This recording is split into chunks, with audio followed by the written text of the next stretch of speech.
now as a coach when their door shuts. You need to stay calm. Then you need to remember that it's not about you.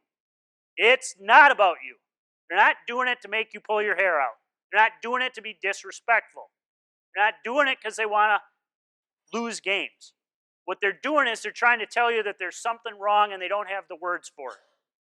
So what you need to do is create a plan to help these athletes. Help them get to the next level. Help them work through their door being shut. You all know how to do it. Because if you don't know how to do it, you end up in jail. What does your plan needs to include? Physical calming skills. It needs to include rebooting skills, which we'll get to in a minute. You need to normalize it for them. This is a normal thing. This happens to athletes all the time. Who can think of some times where this has happened on an international or national stage? Last year's Super Bowl for sure for Atlanta. How about the U.S. women's hockey team in the last 2 minutes? Last gold medal game. How about Brazil in the World Cup? Happens all. Jordan Spieth at a couple of Masters ago. If you normalize it, you neutralize it. If you reframe it as a challenge, your door is less likely to shut. Then you need to come up with some trigger words that gets them back to their optimal performance zone. And then smile. One of the things you need to remember as a coach, you might be the only person who smiles at a kid on a given day. You might be the only one that tells them that you believe in them.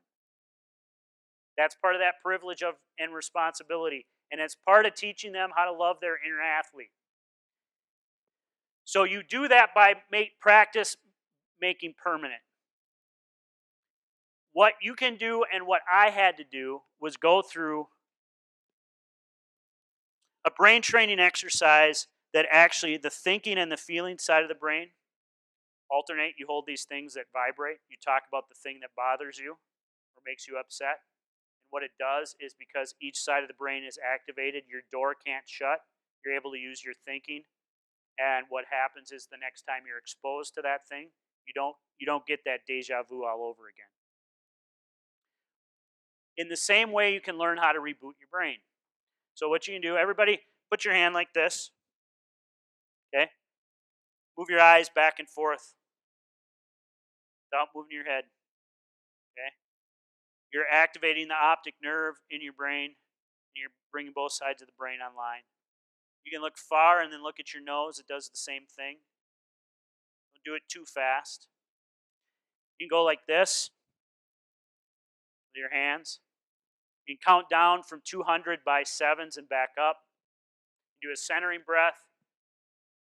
You breathe into 5, hold it for 2, out to 7. You can visualize. You can read and spell the sign.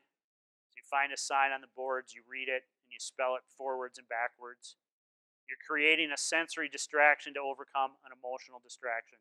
And then smile. Oh, this is what I was talking about with the brain training. That's how it goes. Okay, so the next part of this is mindset. In order to change your performance, you got to know something about yourself, which means you got to know something about your athletes. The first stage, which we've been working on, is you're clueless. Okay, my favorite story about this stage is about 2 wrestlers that were twins that they came to see me. They would rage out and swear and put holes in the drywall after they lost matches. So I asked the parents, what do you think the problem is? And with their 2 14-year-olds in the room, the dad says, the problem with these kids is they swear way too much. And I said, do you realize what you just said? He said, no, what the did I say? You just told me that your kids swear too much, and you said the F word 6 times. What does that have to do with anything? He was in the second stage, sabotage. And he fired me after 2 sessions because I insisted he change that. He didn't want to change. He knew what he needed to do. I made him aware. But he didn't want to change it. Okay? The next stage is you're almost there. You can do it, but it's not easy. And then the next stage is it's easy.